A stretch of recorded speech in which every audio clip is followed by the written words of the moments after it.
नमस्कार, मैं दीपक पाठक, चुनौती 24 इंडिया में आप सभी का स्वागत है। हम अभी खड़े हुए हैं उत्तर प्रदेश के जनपद कासगंज में, और जनपद कासगंज में एक कस्बा है जो फेमस है, न्योली शुगर फैक्ट्री।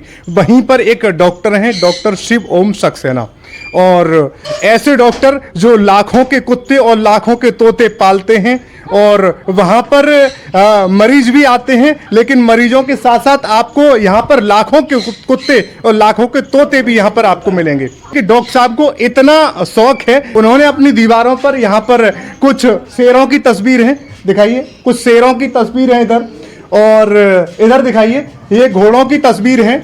डॉक्टर साहब को जानवरों से इतना लगाव है, पक्षियों से इतना लगाव है कि उन्होंने अपनी दीवारों पर ही उनको लगवा लिया है। आप जानते ही होंगे, पहले से हम एक बड़ी शख्सियत का नाम लेंगे। उनका नाम है डॉक्टर शिव ओम सक्सेना, और वो अपने नाम के मोहताज नहीं हैं। और यहाँ पर जितने भी मरीज हैं, जितने भी दूर दराज से, गांव से, देहात से जो पेशेंट आते हैं, वो अगर कहीं ठीक नहीं होते हैं तो यहाँ पर वो ठीक होकर के जाते हैं।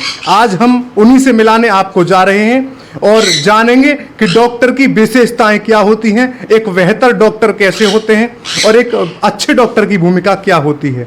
जी नमस्कार सर। नमस्कार। हम यहाँ पर देख रहे हैं कि आपके यहाँ पर ऑफिस में, इधर दिखाइए, यहाँ पर पक्षी भी हैं, तोते हैं, पिंजड़े हैं, और भी जानवर हम आपको दिखाएंगे। तो इनके साथ आपको कैसा महसूस होता है? बहुत अच्छा महसूस होता है दीपक जी, ये मेरे सच्चे मित्र हैं। बिल्कुल ऐसे मित्र हैं, इनमें छल है, न कपट है, न ईर्ष्या है। कितना भी मन में तनाव होता है, बेचैनी होती है, एक बार पूरे दिन में इनके साथ मिल लेता हूँ, जैसे बातें कर लेता हूँ, इनको देख लेता हूँ तो मन प्रसन्न हो जाता है, गदगद हो जाता है मेरा। अच्छा जी। तो हम सबसे पहला डॉक्टर साहब आपसे सवाल करेंगे कि हर रोज सुबह आपकी ईश्वर से क्या प्रार्थना रहती है? दीपक जी, सुबह उठते हैं तो यही कहते हैं भगवान से कि हे भगवान, हे बाके बिहारी, हमें हमारे मन और शरीर से स्वस्थ रखें, जिससे कि हम अच्छे से अपने रोगी की इलाज कर सकें और उसके साथ में न्याय कर सकें। मेरा पूरा प्रयास रहता है कि मैं रोगी के साथ न्याय करूं।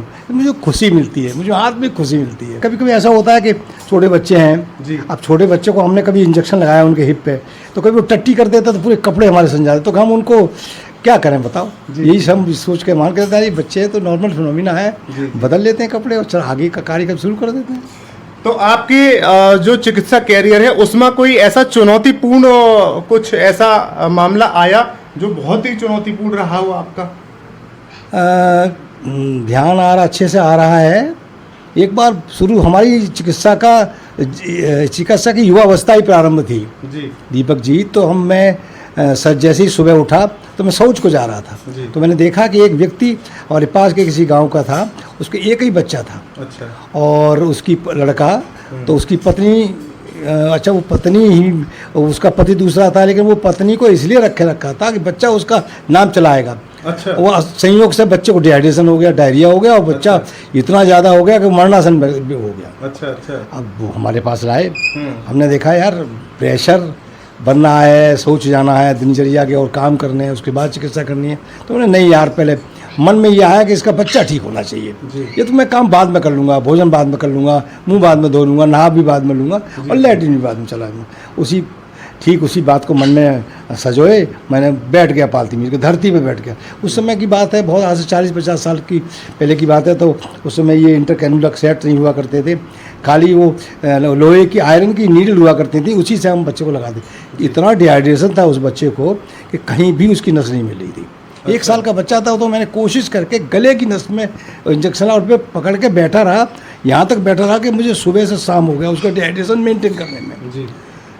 पेट फूल गया मेरा, मैं थक गया, 3 दिन में खुद अस्वस्थ रहा, लेकिन मैंने उसको बच्चे को काफ़ी प्रयास करके और बाकी भारी डाले उसको बच्चे को बचा दिया, और मेरी इतनी प्रसन्नता मिली, वो दिन आज भी नहीं भूला हूँ। आज वो बच्चा बड़ा हो गया है, उसके भी बच्चे हो गए हैं, और उसकी माँ भी है। तो बहुत जब वे देख लेते हैं तो मुझको नहीं कहना चाहिए, मुझे अरे साहब पैर छू लेते हैं कि बहू आपने मुझे सामान सब कुछ दे दिया, हमारी जीवन बचा लिया, हमारा गृहस्थी टूटने से बचा लिया, हमको बचा लिया।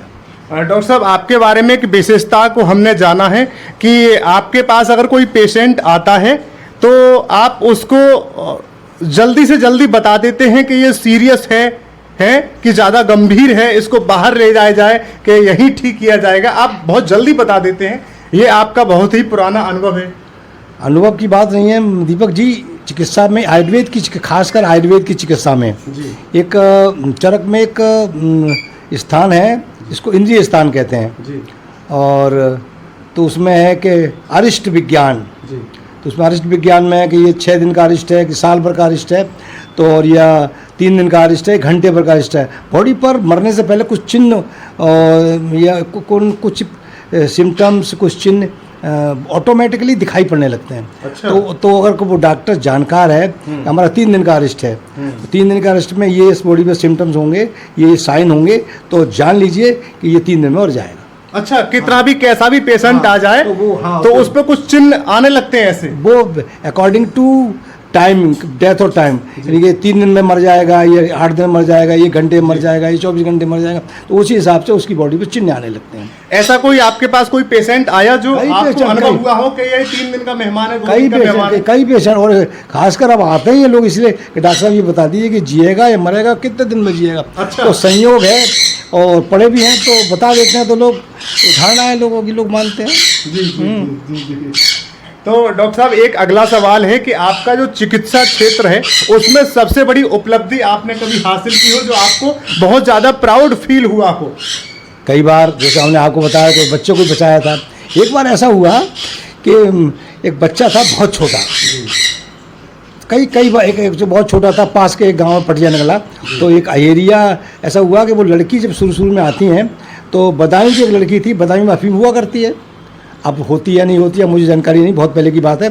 तो वो लोग वहाँ से अफीम ले आती हैं, जो लड़कियाँ अपने यहाँ मैके में यहाँ आती, ससुराल में आती हैं, और उनकी ये धारणा रहती है कि वो बच्चे को थोड़ी सी अफीम दे देती हैं, तो बच्चा सोता रहता है, तो अपना काम निपटा लेती हैं, वो काम में मस्त रहती हैं। हाँ। तो ऐसे ही उन्होंने, एक लड़की ने एक बच्चे को अफीम दे दी। अच्छा, कितना छोटा बच्चा था? वो 1 साल से बहुत छोटा था, 1 साल लगभग मान लीजिए 1 साल का। तो वो अफीम जो उनको दे दी गई, तो वो अच्छा, उसको डायग्नोज तो था नहीं, और उसको उन्हें ज़्यादा अफीम की मात्रा दे दी, तो बच्चा साइनोसिस हो गई और बच्चा सोता ही रह गया। तो शाम को उसने देखा कि बच्चा तो ख़त्म हो गया, रोने लगी, तो सब लोग इकट्ठा करके लाए। अच्छा, जो अफीम की एंटीडोज लोगों को मालूम नहीं थी, फिर पॉइजनिंग है, तो वो सब जानकारी होने के नाते मैंने उसको इलाज किया, देखा वो ठीक हो गया जी। और ठीक हो गया तो बहुत प्रसन्न हुई, और सबको महसूस हुआ कि वो अब उसमें कुछ नहीं है। एक बात और बता दें, एक सोरों में यहाँ एक सुंदरपाल लड़का है, तो पशुओं का इलाज करता है, तो सोरों के पेशेंट यहाँ कम आते हैं, तो उधर ही चले जाते हैं कासगंज। तो वो कासगंज को लेके गए, तो उसके बच्चे खिलौना की डांट और 2 साल के बच्चे के गले में लग गई। जी जी। गले में लग गई, तो अब वो कासगंज ले गए, तो 20,000 रुपया बगा, डॉक्टर ने कहा इसको 20,000 रुपये लगेगा। अच्छा। और ऑपरेशन करना पड़ेगा। अच्छा। तो फिर वहाँ के लोगों ने कहा भैया तुम डॉक्टर सक्सेना को दिखाओ कासगंज का नगरिया जाके। तो संयोग की बात है, वो यहाँ आ गए, मैं बैठा था, तो हमारे 2-3 लोग भी सहयोगी थे, तो मैंने कहा कि भैया बताओ क्या करोगे इसमें, ये ठीक हो जाएगा? उन्होंने पूछा, सबसे पहले प्रश्न था कि हमारा बच्चा ठीक हो जाएगा। मैंने क्यों नहीं ठीक हो जाएगा? तो बोले कैसे ठीक हो जाएगा? मैंने ये हमारा अपना फंडा है, ठीक हो कैसे होगा? आपको डॉक्टरी थोड़ी सीखनी है, आप कितना पैसा खर्च होगा? अच्छा, वहाँ 20,000 रुपये मांगे थे, मैंने कहा मैं 5,000 रुपये में ठीक कर दूंगा। तो बोले अच्छा, तो मैंने कहा अच्छा क्या? तो खिलौनों की जो डांट होती है वो मुलायम होती है, गले में फंस गई। तो मैंने कहा भाई क्या करना है? तो एक कॉमन सेंस की बात है कि डांट को मैंने गीला के मुलायम किया, गुनगुना दूध मैंने उसको नॉइज ट्यूब से डाला, तो गला भी चिकना, वो घी डाल के गला भी चिकना हो गया और वो डांट भी चिकनी हो गई, और घर गुनगुना था तो वो मुलायम भी और मुलायम हो गई, पेट में दूध पहुँच गया। अब ये होता है कि पेट का एकदम फोर्स से कैसे निकाला जाए तो डांट भी बाहर आ जाए। तो एक इंजेक्शन आता है जो हमारी डॉक्टरी की अब अलग बात है ये कि हमने क्या करना है, हमने उसको लगाते ही उसको एकदम फोर्स से वॉमिट हुआ, वो सब बाहर निकल गई, बड़े खुश हुए। पैसा भी बहुत कम दिया, अब वो यहाँ के लोगों की टेंडेंसी है, अब कहा चलो कोई बात नहीं। तो वो वाकया बड़ा वैसा था, क्रिटिकल था, लोग बड़े खुश हुए। डॉक्टर साहब, अगला सवाल है कि चिकित्सा के साथ साथ आप पशु पक्षियों से इतना लगाव करते हैं कि आपके घर में जैसे ही एंट्री होती है आपके ऑफिस पर, तो यहाँ पशु पक्षी और यहाँ कुत्ते मिलते हैं तरह तरह के। कि सर ये आपका बिजनेस है पशु पक्षियों का, कुत्तों को पालने का, या फिर आपका ये बिजनेस है या वो बिजनेस है? अब तो इस उम्र के इस पड़ाव पे आ गए हैं, तो ये तो हमारा शौक है और हेरिडिटी है, खून में है। हमारे नाना घोड़ी पाला करते थे और ये और हमारे ब्लड, तो ये मैं शुरू से ही कुत्ते पालना, जानवर पालना। और क्या है दीपक जी, ये मूक जानवर हैं, इनको भूख लगेगी कह नहीं पाएंगे, इनको प्यास लगेगी कह नहीं पाएंगे, कोई दर्द होगा तो कह नहीं पाएंगे, और इनमें कोई छल कपट नाम की कोई चीज़ होती नहीं। और तो इसीलिए मैं, अगर कोई पेशेंट हमारे पास आएगा तो पेशेंट को 5 मिनट बैठाना जा सकता है, दर्द है चलो भाई इसकी दर्द की टिकिया दे के बैठ, ये तो बेचारे मर जाएंगे, इनको भूख लगी है कह नहीं पाएंगे। तो ये हम अब क्योंकि इतने पाल रहे हैं, इतने इंसान को पाल रहे हैं, इनको देख रहे हैं, तो हमें जानकारी हो गई है कि ये क्या चाहते हैं। लेकिन और ये बहुत एक पशु पक्षियों जानवरों को लेकर के जो यहाँ की जो जनता है, पब्लिक है, उनके मन में ये विचार हैं कि मरीज से इलाज कम और जानवरों की देखभाल आप ज़्यादा करते हैं। इस बारे में क्या कहना ये उनकी सोच है जी, मेरी नहीं। मैं तो जिस काम को करता हूँ पूरे मनोयोग से करता हूँ, चिकित्सा भी करता हूँ, जितने देर मैं उस रोगी को देखूंगा पूरे मनोयोग से देखूंगा और अच्छे से देखूंगा, अच्छे से उसका इलाज करूंगा जितना मैं जानता हूँ। और उसके बाद पशुओं को भी देखूंगा तो भाई उनको भी देखूंगा, ये है मेरा। और सबसे बड़ा सवाल है कि कुछ लोगों का ये मानना है कि आपके यहाँ आकर के कुछ समय ज्यादा लगता है, इसका क्या क्या कारण है? मेरी संतुष्टि नहीं होगी तब मैं रोगियों की संतुष्टि क्या करूंगा? जब तक मेरी संतुष्टि नहीं हो जाती है कि मरीज किस रोग से ग्रसित है, इसका क्या इलाज करना है, और कम से कम पैसों में और कम से कम दवाइयों की मात्रा भी कम हो, नंबर ऑफ मेडिसिन भी कम हो, और लोगों में पैसा कम पैसे में अच्छी दवा मिल जाए, इसमें थोड़ा समय तो लगता है डायग्नोज करने में। और फिर ये सब करने के बाद एक बात और बताएं दीपक जी, रात को जब मैं सोचता हूँ तो आँख मंथन करता हूँ कि पूरे दिन में मैंने क्या किया, कितना गलत किया, कितना सही किया, क्या मुझको पेशेंट से लेना चाहिए, कितना लेना चाहिए, और ये मैंने गलत किया तो उसको सुधारने का प्रयास करता हूँ। बहुत अच्छा लगा आपसे बात करके। और आखिरी सवाल है कि एक बेहतर डॉक्टर की विशेषता क्या होती है, जो जिससे पब्लिक भी प्रसन्न रहे और जितना पेशेंट हो वो भी प्रसन्न रहे?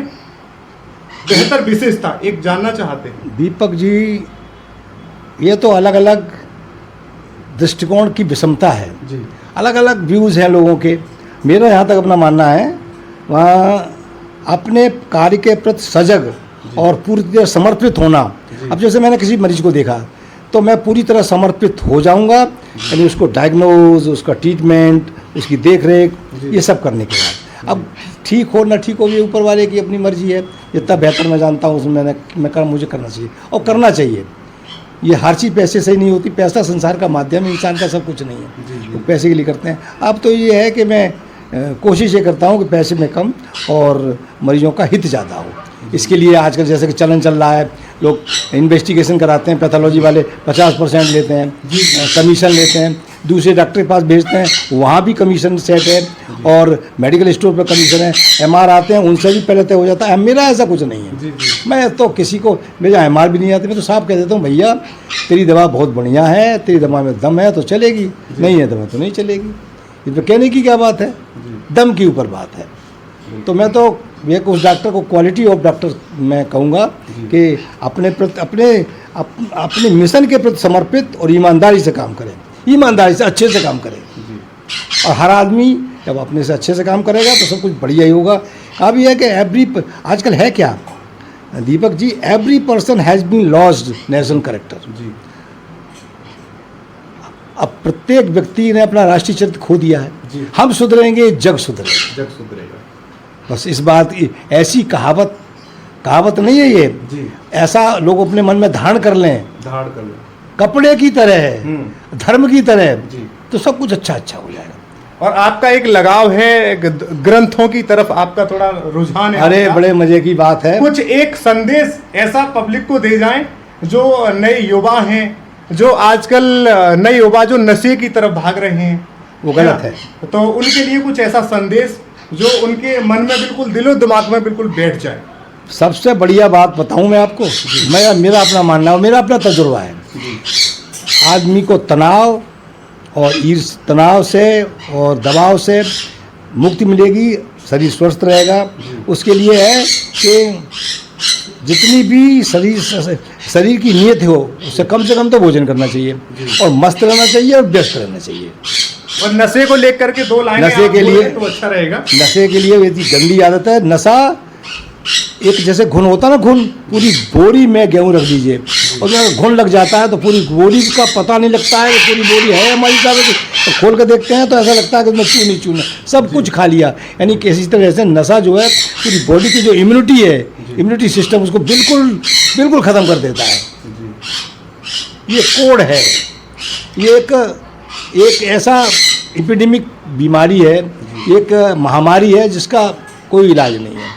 इसका तो सेल्फ नियंत्रण, आत्म कंट्रोल, सेल्फ कंट्रोल ही इसका एकमात्र इलाज है।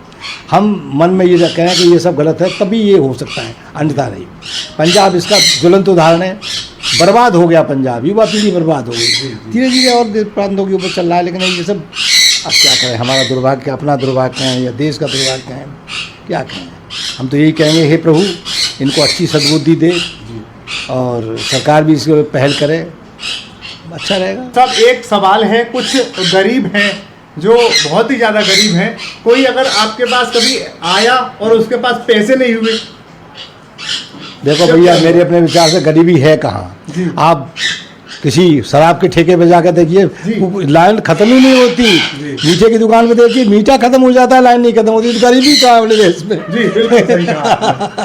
तो फिर भी चिकित्सा के क्षेत्र में है और मेरा प्रयास रहता है कि, लेकिन हमारे यहाँ ऐसा आता नहीं। हमारे यहाँ तो रोगी, हम तो सब छोड़ देते हैं, उसके बाद इलाज करते हैं।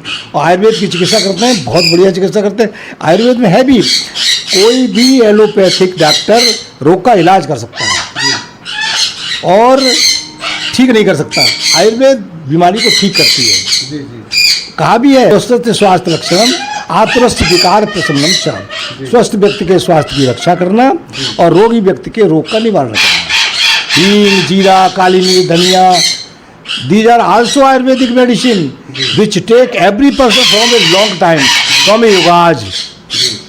आयुर्वेद ग्रेट और मैं उसी का इलाज करता हूँ। बहुत अच्छा लगा डॉक्टर साहब आपसे बात करके।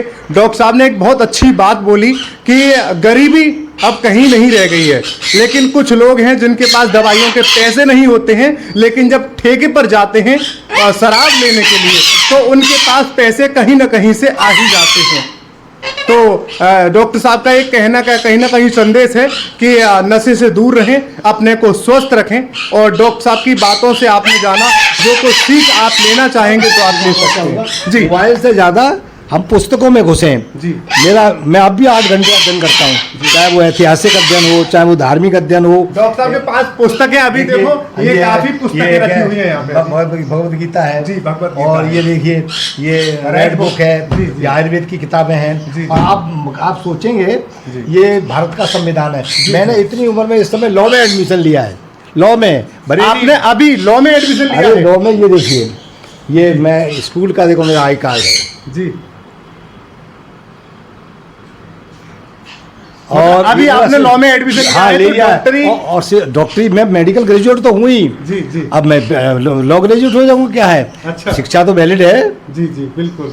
तो मैं यानी जीवन पर्यंत कुछ जानने की इच्छा कोई तो विद्यार्थी कहते हैं, तो मैं विद्यार्थी जिंदगी भर बना रहना चाहता हूँ। ये मेरी अपनी धारणा है और मेरी सोच है, मेरी अपनी जिज्ञासा और हॉबी भी है। तो ये आपने केवल अपने शौक के लिए, एक ज्यादा ज्ञान पाने के लिए आपने ये एडमिशन लिया? देखिए आप उधर देखिए, मैं उधर बेड में तमाम मैं नोट्स बना रहा हूँ, जो आपके सामने ही नोट्स बना रहा था, ये सब पूरा है। हाँ, तो बहुत अच्छा लगा।